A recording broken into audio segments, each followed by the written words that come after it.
Hello, hello, and welcome back to the Masonic Roundtable, a weekly program where Masons from around the world get together to talk about Masonic news and opinions in a friendly and social manner. As a reminder, the thoughts and opinions expressed here are solely the opinions of the participants and do not represent any Grand Lodge statements or positions. Make sure you keep your conversations open for the public and on the level.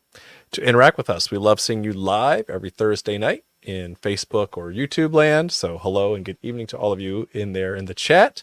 Remember, your chats may show up on the show, so keep it tame, keep it PG, maybe PG-13, but we'll keep it at least PJ. And what else? And if you can't catch us live, you can always catch us in the replays or on your favorite podcasting app. You know me, my name is John Ruark. I'm a past master of the Patriot Lodge, number 1957, and now LEO, Lodge Education Officer of the Patriot Lodge this year. So let's bring some more education. And that is my introduction. Let's go to Jason. Good evening. How are you, Jason? Good evening. I'm good. How are you, John? Fantastic. Great. My name's Jason Richards. I'm a past master of Acacia Lodge number 16 in Clifton, Virginia, and a member of Lafayette Lodge number 79 in Zanesville, Ohio. Also the Colonial Lodge number 1821 in Washington, D.C. Nice. I'm glad to be here. Glad to see you. Speaking of DC Masons, we've also Better got to be this seen guy. than viewed. Oh, that's a new one. Haven't heard that one before. I know. Not this year, you haven't. Oh, it's the best Masonic dad joke I've heard all year. Joe, how are you? Hello, Joe Martinez. Happy New Year. Let's see, Woo. what am I? Past master of Manasseh Lodge, number 182. And there was much rejoicing on both sides of the fence, not just on this side. Yeah, we're done. Past master, yep, boom. Also a member of Benjamin B. French Lodge, number 15 in the District of Columbia. And I am John's boss in education land. I'm the district education officer for our Masonic district in Virginia. Sir, yes, sir. Yes, sir. Education, do all of it. And finally, I am serving the Grand Lodge of DC as the Grand Orator for the Grand Lodge of the District of Columbia. So that means Are you allowed to say that out loud? I am. I've been installed. I'm good now. Yes. You're allowed to orate that? Yes, I can orate. So for does the Grand Lodge know you're doing this podcast? Yeah, they can watch it every Thursday. Is this Grand Lodge approved? Yeah. Yeah. So anyway, all of that. It is not Grand Lodge approved. That is true. Hashtag really not a sponsor. Not that's true. And we're okay with that. Yes. Yep. Like Soda Cream, not a sponsor. So funny story, like for the longtime listeners, right? We've had some Grand Lodges reach out or other appendant bodies like, hey, I like what you're doing. If you need help, like, we'll be happy to sponsor you. And like, thanks, but no thanks. You know, when you have a boss, then you have to do what the boss says all the time. And things happen. Like our forefathers told us, independence is a good thing. So Agreed. All right, let's give a special shout out to our other bosses. Bitches be crazy. Yes. PG. Come on, PG, Jason. No, you said PG-13, not PG. Yeah, I can't do PG, man. I'm sorry. In the chat. Yeah, we still have one F-bomb we can drop before. Is this like the 1980s PG where there was much more allowed? Like Gremlins PG. Yeah. Violence, full frontal. Okay. Let's give a special shout out to our other bosses who are the patrons of the show. Woo! Bringing in our 10th year of the Masonic Roundtable coming up soon. Coming up soon. We got 6 more weeks. But all thanks to generous patrons of the show. So if you want to be a patron, go over to patreon.com/the Masonic Roundtable. I just had a new member join this week. So thank you, brother, for hopping in. Welcome. And supporting the show. So we have to everybody, not just bros, brothers, sisters, fams, your boss, super people fan. Who want to join to complain. Please. Have that happen. Please That's do cool. That. Exactly. Yeah. You guys are awesome. So thank you all very much. And now it's time for everyone's, Jason, you queued up, everyone's favorite time of the week, tarot card of the week. Oh, good. Dramatic pause. Tarot card of the week.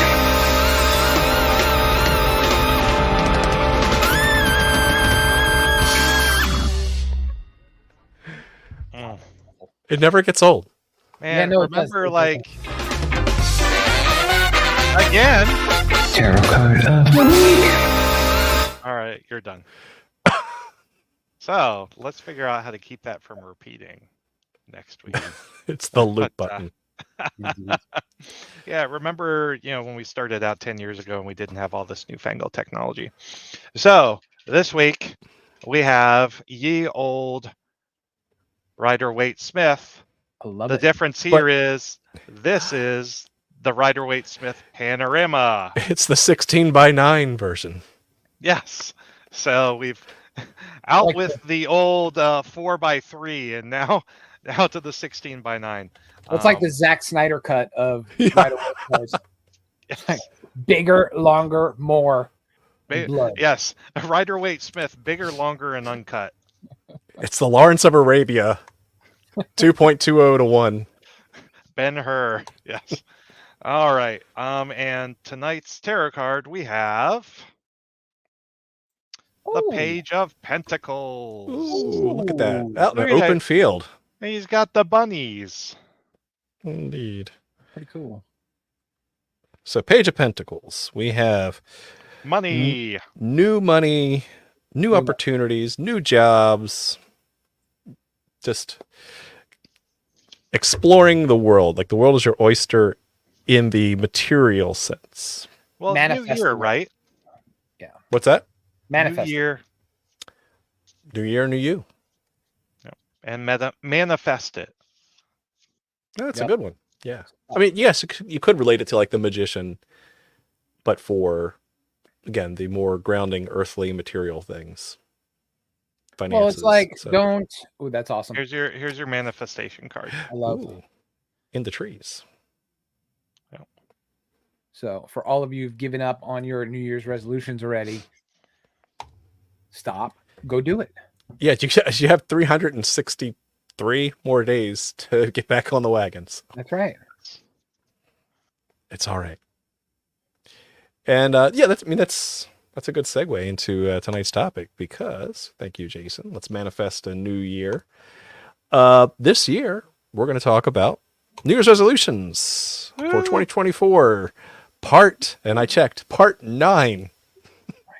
We've been doing this. We still haven't figured out how to be perfect. And so we're going to keep on trying to improve ourselves. Because why do we keep doing this for 9 years in a row? Because that's what Masonry is all about. It's tradition. Because it's the way it's always been done. But Sigh. in all seriousness, like, if you're not resolving to make yourself better, then why are you Masoning, bro? Like, seriously. We're trying to take good men and make them better. We're not trying to take good men and initiate them into a drinking club, right? We're trying to improve ourselves at the In macro Masonry. level. Yes. We are very good at taking good men and making them bitter. But let's change that I to an E. And then just be the change you want to be in Yep. the world. Be the change. I'm done So- with you, Joe. So for all our online listeners, drop your New Year's resolutions in the chat because those will be fun to see. Yes. I'm sure there's going to be some good serious ones and some witty ones as well. Don't let us down. So tonight, we'll talk about what are our specific New Year's resolutions, not only for ourselves, but for Masonry writ large. And there's a lot going on in Masonry, right? So to be Joe, ask Joe. Thanks, Sun Card. Great. Happy New Year, Sun Card. But let's pull that thread a minute. Hey, by the way, can we just say really great announcement dropped this weekend for Esotericon. Oh yeah. June What's that, 15th. Joe? We gotta start teasing that. Yeah. So for all, I Sorry, see a lot of Sun Card jogged my memory. yeah, Sun Card. Yep, previous attendees. So for all you who like the weirder side of things, like I do, and some of other people on the show do, Esotericon's back. We're back in Virginia, and don't want to take up too much of the show with this. So if you're on the mailing list, you'll be seeing stuff soon. And if not, just stay on social media. I know most of us are Gen Xers. Some of us, right? Gen X, millennial, Gen X.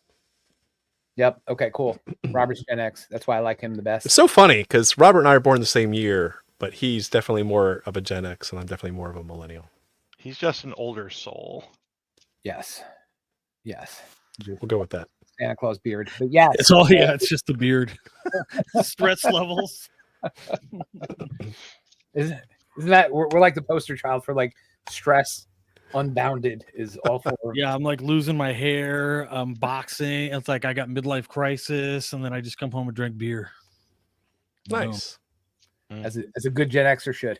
That's right. So anyway, don't want to take up the show. Esotericon, stay on social media and learn things, and we'll see you in June. I got such a broner for this.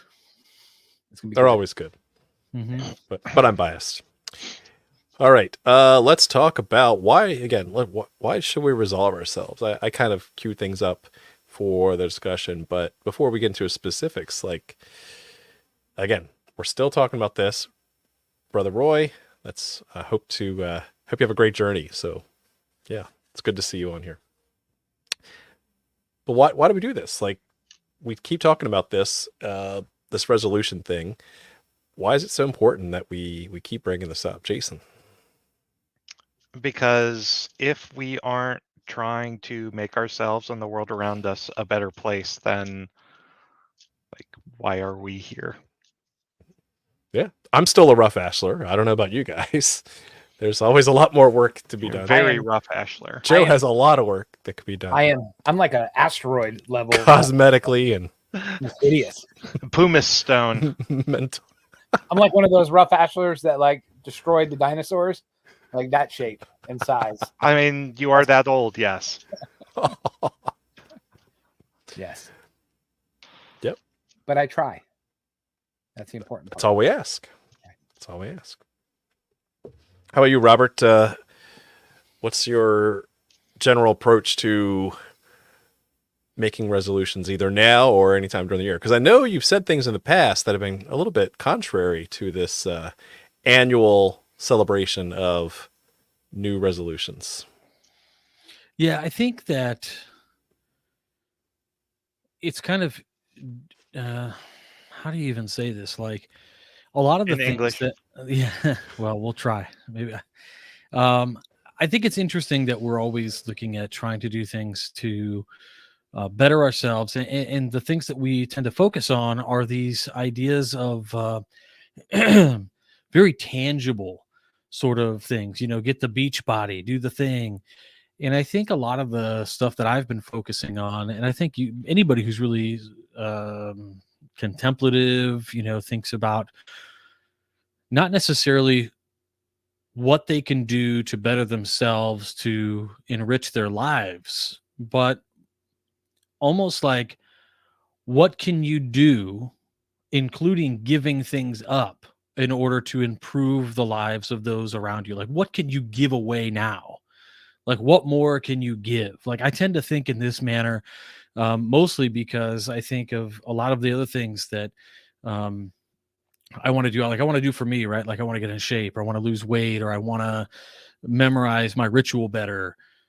Yeah, all those things. But at the same time, I just think that to a certain end, I try to be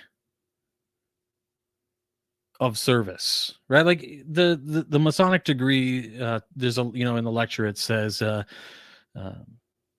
wherewith God has blessed you with your talents as well to his glory as to the benefit of your fellow creatures. And so I think about that a lot. And that's kind of it. I think what you guys were alluding to there in a second was a moment ago. You said, John, we're rough ashlers and things of that nature. And I didn't think Nietzsche was going to come up here, but I'll bring him into it. When he says, And thus spoke Zarathustra. He comes out and he says, Zarathustra goes into the court and he starts yelling at all the people. And he says, you think you are the ebb of humanity. You're wrong. Right? It's kind of like these people who are just satisfied so with their lives and going about their daily business, even not knowing. You don't know what you could be better at because you don't know what you don't know. But the point is to like realize it and then work toward it anyway. Is that controversial or contrary to what? I don't know. Spend all your money. Don't pay the rent. Burn the Treat bridge. yourself. Burn the bridge. Treat yourself. I'm just the opposite too. I know you are. It's so funny. You could see. So there I was talking to some coworkers early December, starting to get the itch, and the meetings are starting to like get canceled off the calendar, right? Easing into the holidays, and we're starting to talk about like, well, what work do we need to get done? And jokingly, I said, well, this one piece for this project, that's for future John to worry about. That's for 2024 John to worry about, right? Because we have this concept of things that we could do now or things that we could do later. That's part of the human condition. And so this is where my mind's been a lot lately, for a variety of reasons. That there's an economics podcast that I listened to that was talking about the future value of money and how do we make trade-offs. Joe, wake up. This is important. This is really good. You said economics and my brain shut so down. Good. Because everything's economics, right? Do I practice for my degree now, or do I wait till the last minute? Because we do trade-offs all the time. And that's really what resolutions Don't you go saying are. masonry's a business? No. Economically it is, but Business time. so we have the future value of money, or we have also known as like delayed gratification, right? Which has been proven, like the whole marshmallow test for children. Do you eat one marshmallow now, or do you wait 10 minutes and get 2 marshmallows? And studies have shown some, with some mixed results, that the kids who wait and have delayed gratification and wait for the 2 marshmallows actually are quote unquote more successful by general standards later in life.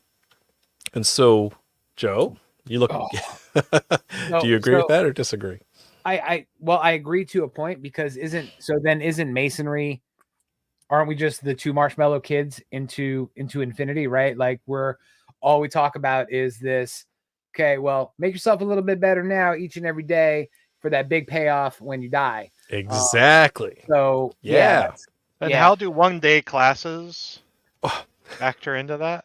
Well, if you had showed up to the meeting, you would know the answer to that. If you've worked with your mentor, he would have told that to you. Learn your catechism and bring in 20 more people. Yeah. Okay. That's the top secret. line signer. You get a gold bar tie tack. So this the delayed gratification, or the time value of money in an economics perspective. Like, what can I do now to put my 401k instead of spending that money now? What can I put in my 401k so that I can have Joe, wake up, so you can have more of a payoff later. But that's what New Year's resolutions, that's what improving yourself in masonry really does, right? It's trying to enjoy the last 16 years of masonry by investing, whether it's not money, it's investing time, effort, social capital, right, intellectual capital, so that we get all the rewards and all the wages of a master mason by the time we pass off the celestial sphere. And I think that's the best part of this. What are the wages that you speak of? Life well lived. Right. A well-spent life. Absolutely. And how, is it okay to pull that thread for a second and like pass judgment on what exactly a well-lived life is? No regrets, right? No regrets. It's my credo. And that's it, right? Because Really? No regrets. Not a one. if you listen to folks like Gary Vee, right, he'll say you want to see like what regret looks like, go to a nursing home and go talk to people that are like literally like on their deathbed, and you can see the things that they wish they had done. And yet here we are, January 2024. That's a terrible example because nursing homes are like worse than college dorms when it comes to people doing whatever the hell they want. Okay. Yeah, I'm not talking about the wrong. no loofahs, no pineapples, right? We're just saying Upside down specifically. ones. In all Yes. seriousness, to that effect, okay, like if you guys want to do something really interesting to listeners out there too, go on over to the Monroe Institute's website, click on classes, seminars, courses, kind of thing. Look up, they have a course that they've done, and essentially it's a course on preparing for death. And in the course, we did nothing but talk to terminally ill patients for like 2 days. And this was a wake-up call. Not that those people like were like, oh, do the stuff now because you'll regret it later. Those people didn't necessarily have regrets. But you know what they did have? Advice. And you know what that advice was? Just do it. Back to Nike, your boys. Yeah, exactly. And so, I do think resolutions, whether you do them January 1st or whether you do them anytime through the year, are a noble pursuit because that's what we're here to do. Like, we don't want, I'll say it, I don't want a Mason to join and never change. Yeah. I don't want them to be the same person they are when they got their 3rd degree. How could you say something so controversial and brave?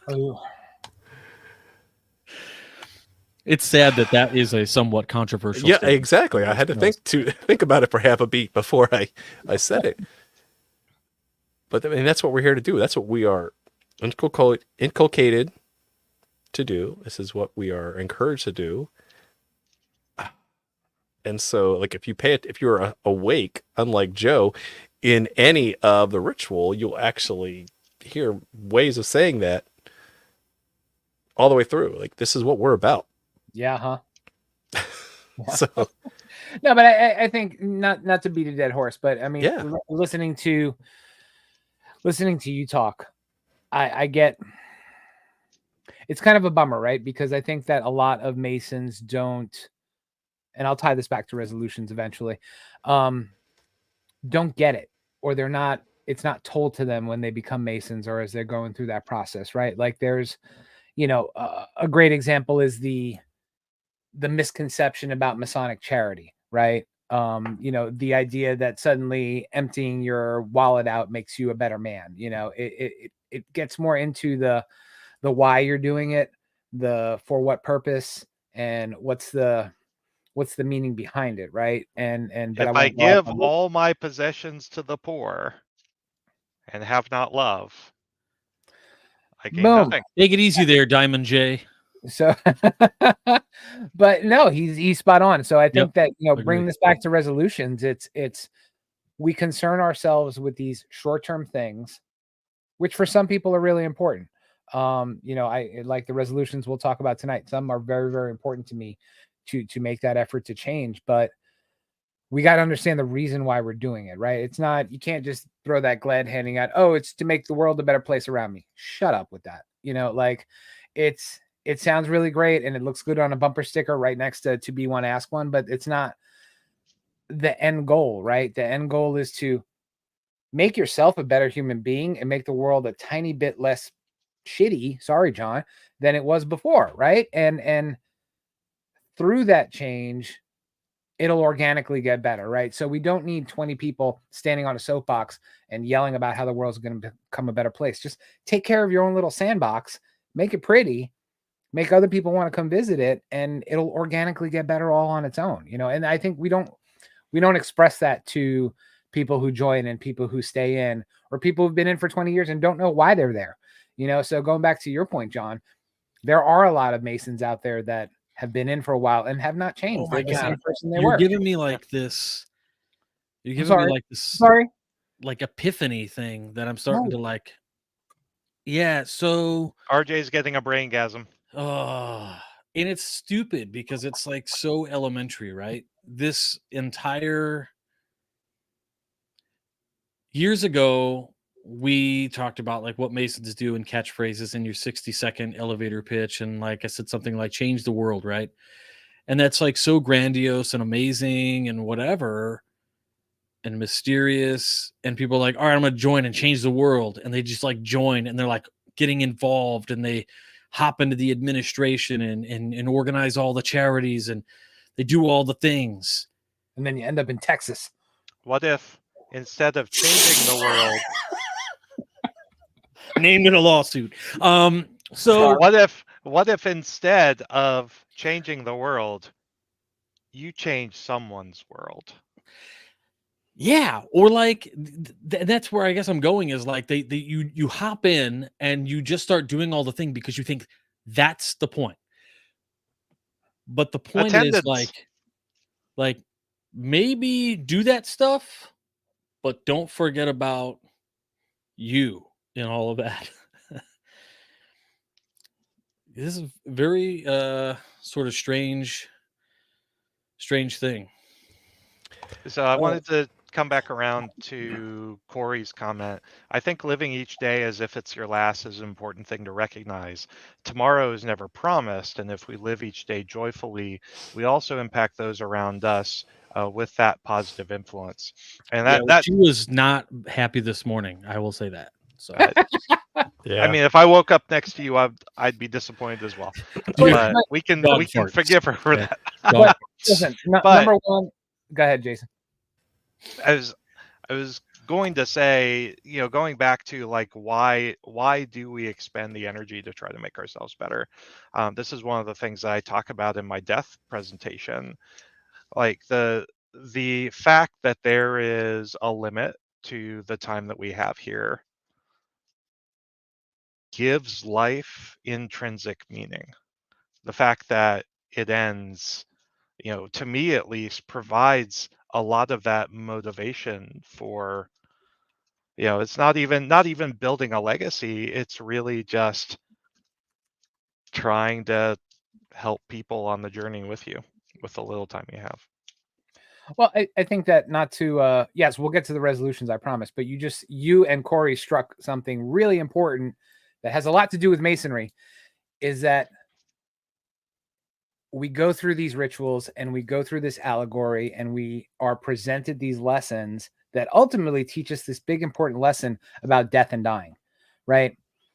I'm sorry to say, most of the lodges out there and most of the people who go through that process, they kind of gloss over that fact that you are taught at some point in your Masonic journey how to die. And for some people, it's no skulls in Masonry, Joe.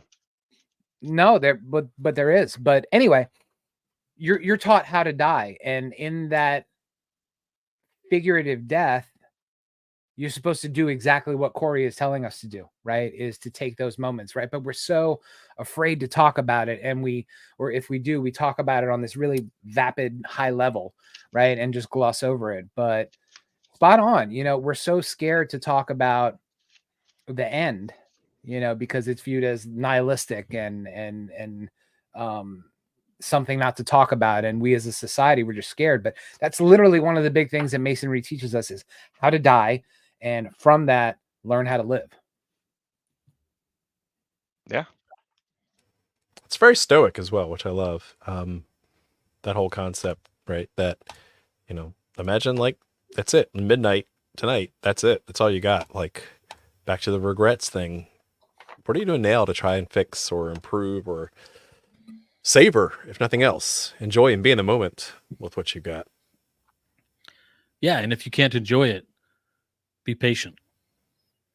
Yeah.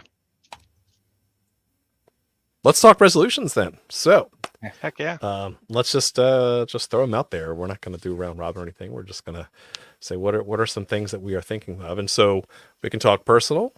We can talk about our Masonic pursuits over the next 12 months, or one thing that was fun in previous years is to talk about what is our resolution for Masonry writ large, outside of our control. What is one thing we hope or wish for? I know it's a big one. Joe's resolution is to be master for 4 more. I am gonna Set your home on fire. Okay, it's recorded. Exhibit A, Your Honor. Yes. No, I didn't leave my Tesla plugged in for 2 weeks straight. No, it was Joe. Yeah. ABC, always be charging.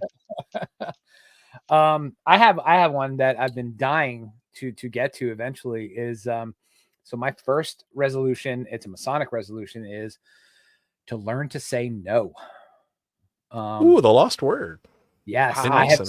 I have spent the last 10 years just saying yes to every single thing that gets thrown in front of me with the basically 10 years later, what I've learned is most of it was because of FOMO. You know, it was just, oh, if I don't do that, I'm not going to see this or I'm not going to know that. But 10 years later, I've learned I didn't really need that, or I didn't need to do that, or I didn't need to invest all that energy. So I think I'm finally at a place where I can start saying no to things. You just pull a Brad and start demanding from everything. Whew. Well, you didn't say no yesterday, Joe. Well, yeah, shut up. I said it's a resolution. It's not something I've already done. So it's Okay. the hill to climb up, not a Yeah. Future destination. tense, not past tense. It's low commitment. So Future that's cool. Yes. Yeah. Okay. I agree with you. I think I had a similar resolution the episode after I got out of the East.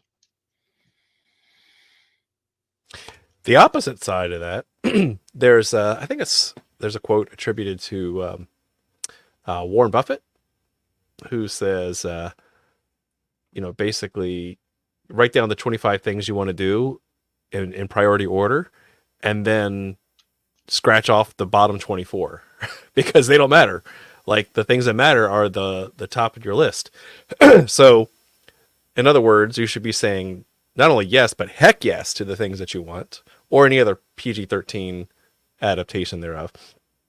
And so if your internal dialogue is a yeah, maybe, or yeah, I feel guilty if I don't say no, then you should say no, right? In other words, those things that you are going to commit to, it's the opposite of the say no to more things. It's the say heck yes to the things you want to. Make sure that those things that you are in, you definitely want to commit to, you are giving your full energy and attention to again, appreciate it more, savor it more, whatever you want to call it.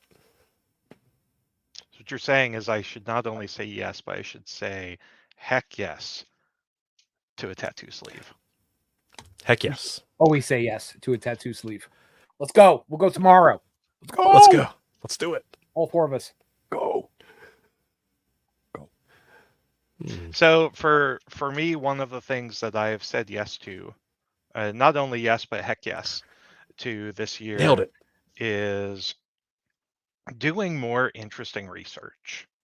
I took a little bit of a year off last year with just research and presentations. I had my death presentation, but that had been in the works for a couple of years before last year. And last year really took it easy, had a lot of things going on at work. This year, I am super excited to just get my hands dirty with Masonic research again, and esoteric research at that. So I already have 3 or 4 ideas for papers and presentations that I'm working off this year. I've almost got 1 paper done out of 4, so I'm excited. That goes with my rule. Try to do 1 presentation a year, no matter who One you new- are. One new one. Yes, 1 new presentation per year, because there's no excuse. You can do 1 new educational research and share it with the lodge, with the brethren. With the brethren. The brethren. I love it. That's good. And I know some of the ones you've got queued up, so I'm really looking forward to some of those. Cool. All right. How about you, Robert? Any resolutions that are New Year's or not related? Yeah, I think over the last year and a half or so, I've taken a real back seat in terms of not being super active, right? Like, I was secretary of my lodge, and I was part of the Masonic Education Committee before that was gutted. So, in an interesting way, I found myself kind of re-engaged in Masonry back in the East for an education centric lodge, which is a first time for me. I'm also secretary at my mother lodge again, so there's all this kind of thing. And then looking back at writing, I have taken such a step back from writing. I feel like so many of us get out into that sphere initially and we realize like, oh wow, people care what we have to say, and we build a reputation on writing some interesting things, like whether that's Midnight Freemasons or Jason had your blog 2 Foot Ruler, all of those really great things. And then what we do is we kind of say everything we had to say after we've become to a seasoned part of our Masonry. And what's interesting is you start listening and reading newer Masons like articles and things, and it's funny because they're bitching about the same things we did. And it's like, okay, I don't need to write anymore because I've said everything there is to say about this stuff. And guess what? People are still crying about the same stuff that we did. And so maybe it's not enough to just say, I've already said it. Maybe there's other avenues to pursue. And so in that respect, I've kind of taken on this idea of introducing, I guess, in my Masonic, spheres, introducing some sort of calculated chaos into it. Thinking about entropy and things of that nature, right? Like, so you got an enclosed system of Freemasonry, and you need a calculated amount of chaos in order to kind of keep things moving and fresh, if you want to think about it that way. And I think bringing some amount of controversy to Masonry, not for controversy's sake, but to bring about a change in the way the thinking is, or to think about things the way they're meant to be, like in context, and not just taken for granted. James Buckhorn gave a great presentation at Masonicon Chicago last year, and he basically said, your mentor was a romantic guy. What he meant by that was, our mentors tell us a lot of,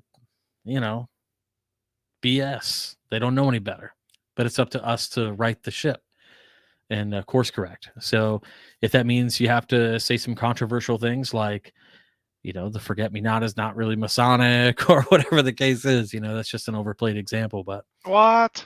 get it, get that information out there. And I think that's a little bit of my resolutions this year is to just dive back in the pool. Dive back in. I love it. So we got Jason going back in, RJ going back in. Joe learned to get out of the pool. You got to make room. As long as Joe doesn't pee in the pool when we're all in it together, then we'll be all right. It'll be fine. Just never know. Chlorine. You'll never know. You'll never know. One of the other things that I'm trying to do this year, that I'm resolving to do, is, I feel like I say this every year, deepen my spiritual journey. Yep. And same. I'm doing that through several different resolutions, actually. So one is the research that I'm doing in the presentations that I'm preparing for. A lot of them are, deeply spiritual, esoteric topics, which is still very new for me. The other is I have resolved to pray more. That is a habit that I really got out of for a number of years. And the final one of kind of that triumvirate of spiritual resolutions is I've resolved to actually schedule time in my work calendar for 15-minute meditation and contemplation 3 days a week. So love it. It Gotta is start somewhere. blocked on my calendar. Yep. What? Right next to your team's calls. Yep. Yeah. I look. yeah. I'm a firm believer of if it's not on your calendar, it doesn't exist. Yes, learn to Mhm. say no or yes. Exactly. Yep. Yeah. And You got to block so, it off. one of the things that I did while I was thinking about my resolutions for tonight on the show is I did a 3-card Lenormand draw. What's Lenormand, Jason? So Lenormand is a 36 card divination system akin to tarot, named after Mademoiselle Lenormand. We've talked about this on the show before. She was an occultist who was the occult advisor to Napoleon. She really had nothing to do with the system. It really was a game that originated in Germany, and then got popular over several hundred years. And the interesting difference between Lenormand and tarot is that Lenormand, the cards have meaning, but the card juxtapositions really are what matters. So the context that you can draw from different cards being beside one another is something that's much more important than even like a 3-card or Celtic cross spread in tarot. And so when I was looking at my resolutions, I was like, okay, so how is this going to go this year? And the spread that I drew with Just my now. yes, just now, you probably saw me taking a picture of it about like 5 or 10 minutes ago. Um, the spread that I just drew was the stork, cross, and book, which is very interesting, um, because the stork really is an action card. It is starting something new. It is movement and moving in the right direction. The red pip card is generally connotes a yes. Sun card, don't put that evil on me. We are not talking about having another baby. But it is next to and adjacent to the cross. The cross is not a positive card in Lenormand. It is a card that denotes anxiety, Sacrifice. Yeah. sacrifice, Mhm. emotional distress. Um, It's like my Tuesdays. that it's like Jesus. any Monday, especially after 2 weeks off of work, right? Um, and the final card here is the book, and the book is knowledge, secrecy, secret wisdom. And so, from the context clues here, you know, it's telling the story of me really starting a new endeavor and getting momentum around spirituality and esoteric research. That's going to require some sacrifice. It's going to take my Yep. time. It's going to make me deeply uncomfortable, because if you're doing true spiritual work, your faith needs to challenge you. It needs to make you deeply uncomfortable. But through the process, at the end of this, is the achievement of, or the ability to obtain wisdom that had been hidden to me from before this point. And so there's a payoff. There's some pain to get there, but there will be a payoff for the resolutions and the research and the spiritual work that I'm doing this year. Nice. So brace yourself. Change is happening. John, what about yours? What about me? See, I was going to try and fly under the radar, but here's what I'm thinking this year. So it's less resolution-y and more planning. And here's where I'm going with this is, okay, shocker, if you're in the United States, this is an election year coming up. And so, we're going to have, we're going to be drowning in political divisiveness, like for the next, at least 11 months. And so I'm going to try Everything will go fine. Don't worry about it. It's fine. It's fine. We don't have a huge national debt problem or anything that we need to All worry is about. well. It's fine comic with the dog drinking coffee with the flames around him. There are no flames, though, John. It's okay. It doesn't matter. There is no spoon. There is no debt. Robert, It's all I in your swear. head. You're living in a simulation. I have such financial anxiety because it's like, what's the future like hold? And where I've changed over the years is instead of trying to fix the system, it's like,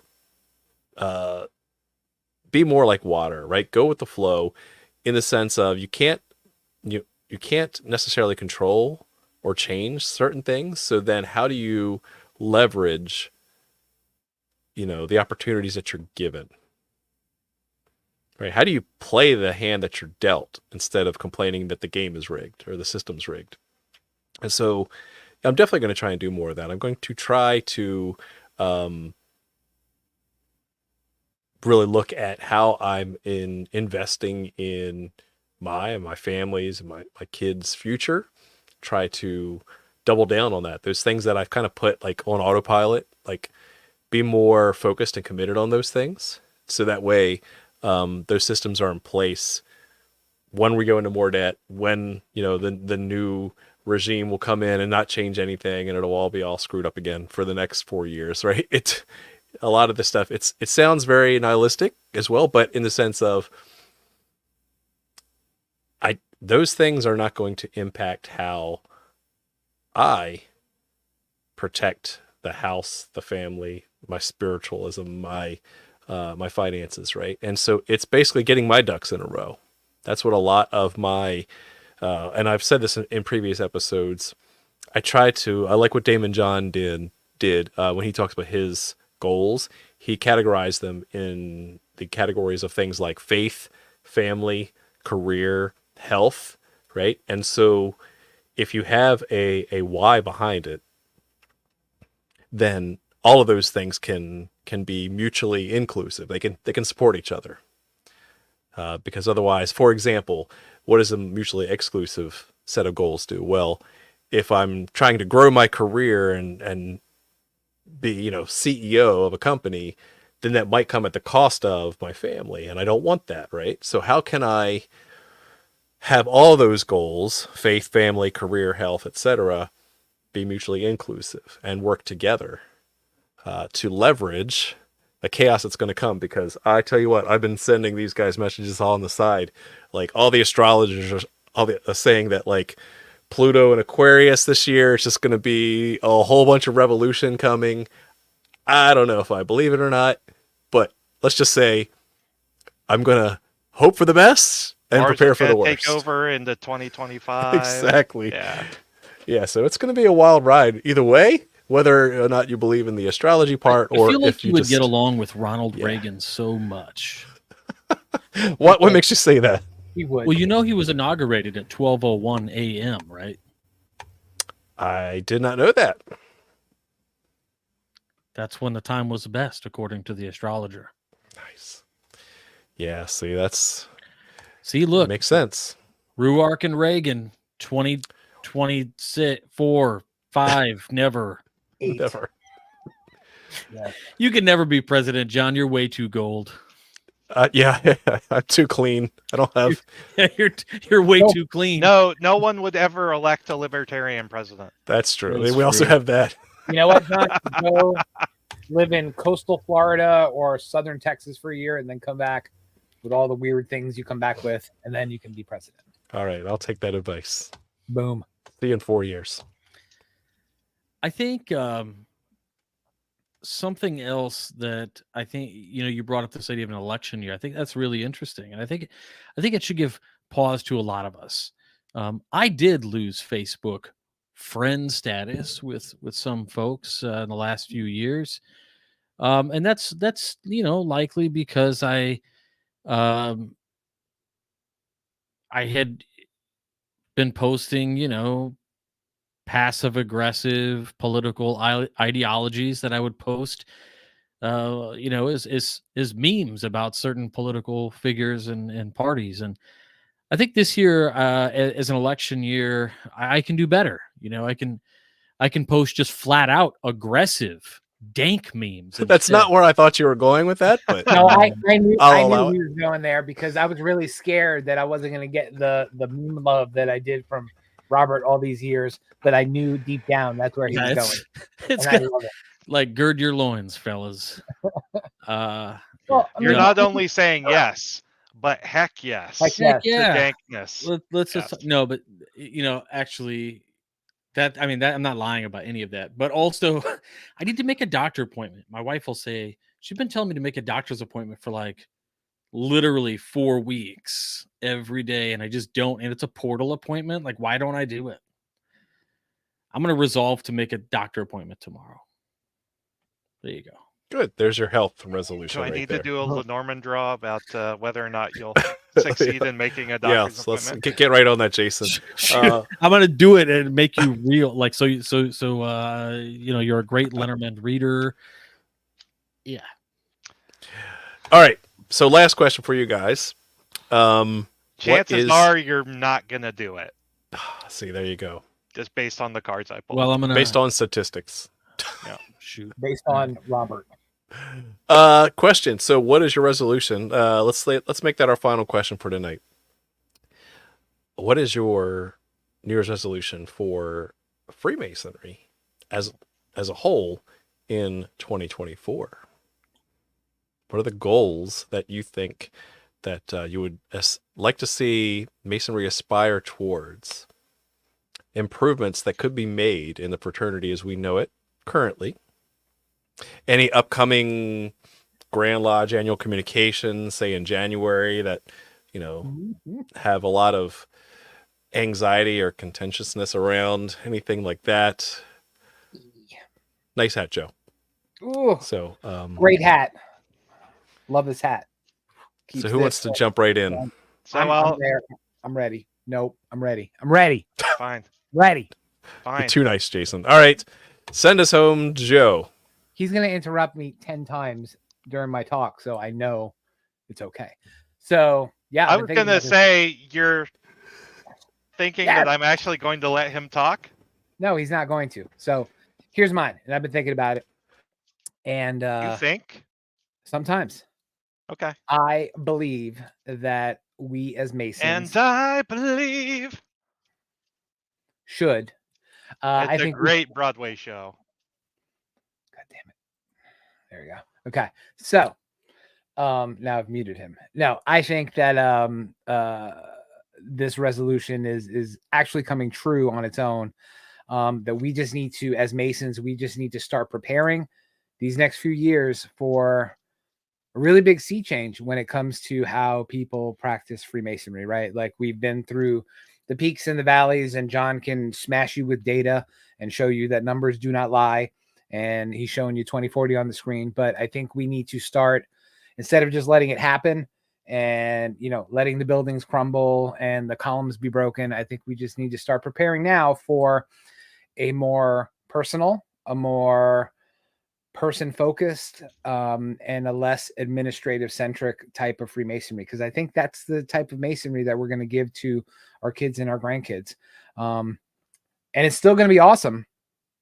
It's going to be okay. You're not going to get the buffet, the really terrible buffet hotel dinners that you get at the grand annual communications that you go to and stuff, but it's going to be awesome nevertheless. So I think we just need to start preparing for that and getting Masons ready for what's ultimately going to be Masonry in the next 10, 15, 20 years. And unfortunately, we're in that age group that are going to see that change. Yes. And depending on how we react to it, that's how Masonry is going to move forward or not. So be the change. Be the change. So be the change, Robert. So what I was going to say dovetails nicely into what Joe is saying. I do agree that we're going to see a huge sea change in Freemasonry over the next 10, 20 years. I mean, we're Pluto and Aquarius. We are starting to see, I will say it, we're starting to see the beginnings of the collapse of the Grand Lodge system. We have multiple Grand Lodges with active lawsuits against them.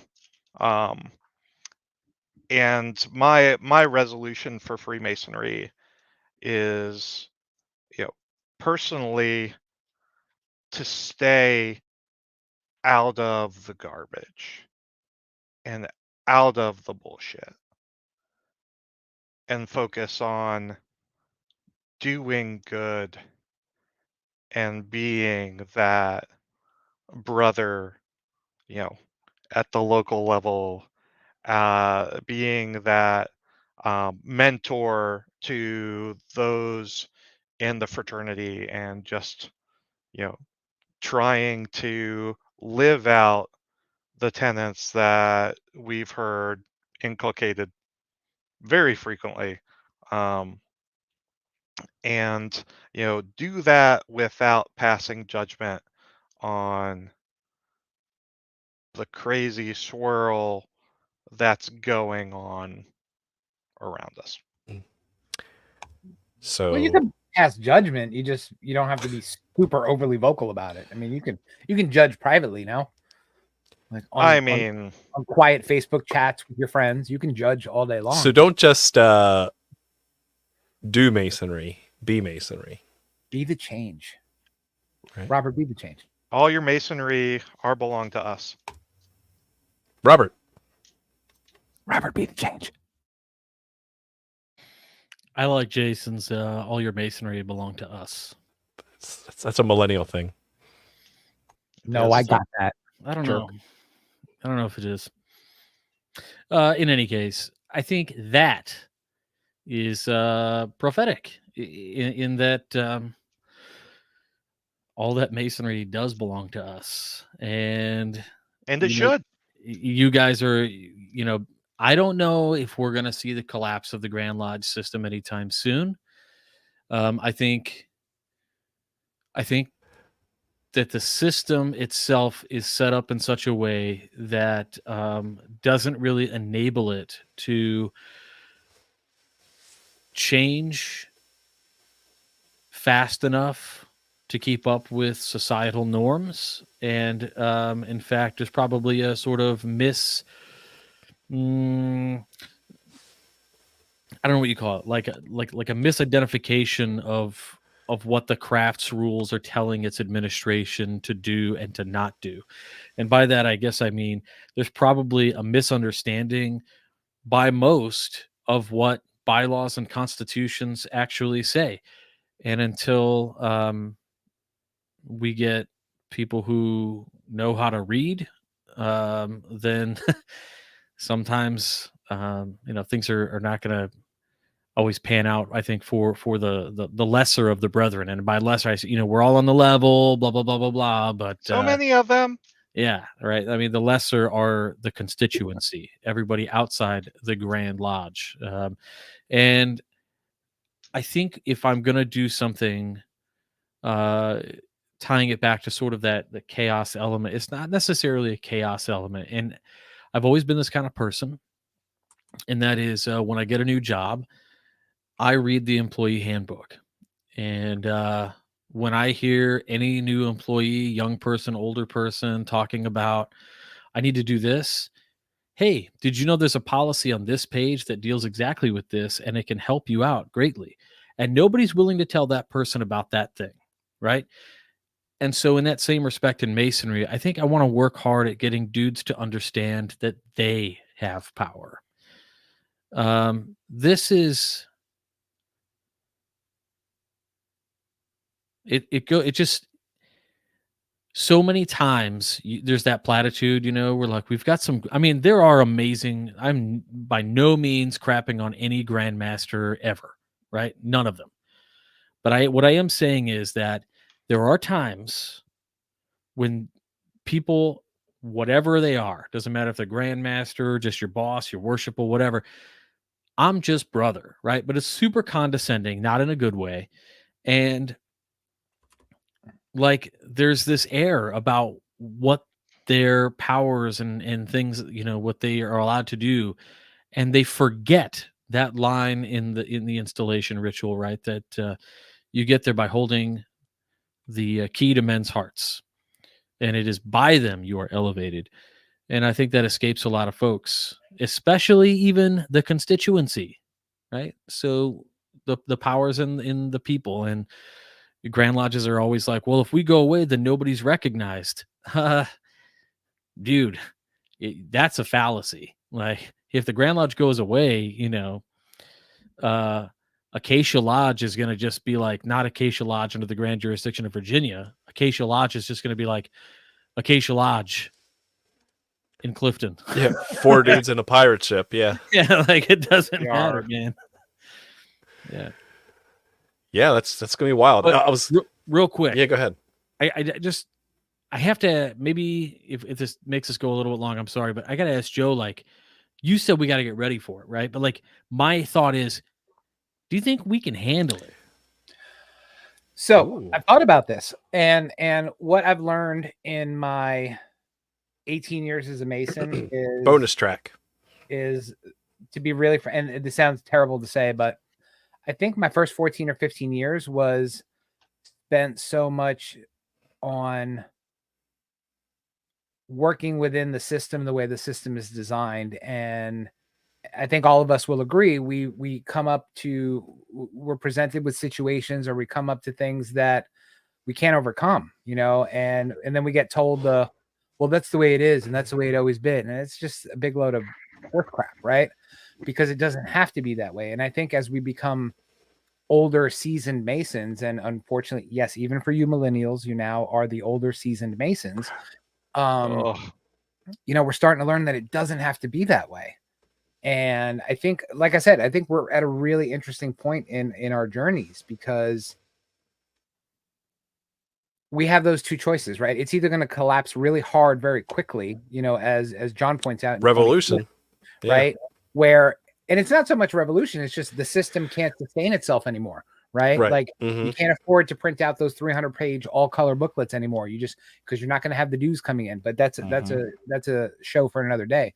But I think what I meant by preparing is what you guys were saying, with fostering those relationships with guys that you genuinely care about, that you see are learning and having those epiphanies on this journey, and spend your time and your social capital on them, and not on the bureaucracy that Masonry, and then what Masonry's been for the last 50 years. So Agreed.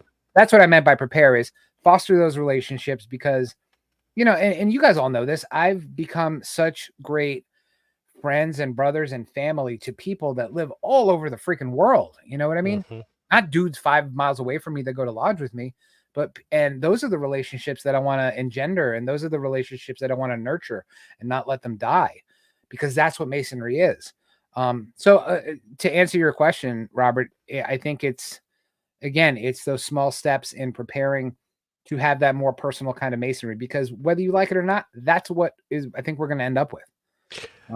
Yeah, when Robert was bringing it up and when you were extending on it, I'm going to plant a seed for you to think about for next week. And the bets are, out of the U.S. 50 jurisdictions plus, which one do you think is going to go under first? Like, we need to start a pool and start like putting a tontine. Yeah, to see which Grand Lodge is going to go under first in the next 20 some years. I'm really excited about this, actually. Like, can we follow through and do this? This is let's actually like get a whole Vegas odds on this. The only thing I'm going to dread, though, guys, is like when we're out somewhere and we meet a Grand Master who like actually watched the show, and he goes, "Why? Why'd you pick my state?" Yeah, everything's fine. It's fine. It's fine. I'm sorry, dude. We had a one-day class. Like we're great. 4 of us are going to get expelled from the fraternity before that happens. And that's how you shut down a 10-year podcast. Yes. All right. Let's good conversation. Think about it. Chew on that one. But for me, start a new one, the Unmasonic Roundtable. Yes, the Expelled Masons podcast. For my Masonry is again, not only say no, but say heck yes to the things that I want to do. And I wanted to focus on specifically Masonry in Maryland. There's some things that are moving afoot that will be revealed more in 2024 that I'm really excited to see how some candidates move through Maryland Masonry. And I'm really excited to see what Maryland Masonry and Masonry writ large will hold for them. So stay tuned for that. We'll try to bring them on as a special guest maybe later on. But that is my aspiration and resolution for Masonry is that we hold on, we do a good job, we hold steady despite the tumultuous seas ahead, and we exemplify the tenets of our fraternity of brotherly love, relief, and truth. And Wow. so with that, I want to thank you all very much for watching. Be the change. And keep searching for more light. And be the change. Be the change. Be the change. Pew, Be pew, the pew, pew, change. pew. Be the change. Oh, No, I'm not man. doing the gunshots anymore. I'm not doing the laser beams. I'm doing No, be the I'm change. doing the laser beams. Cool. You do that. I'll switch to be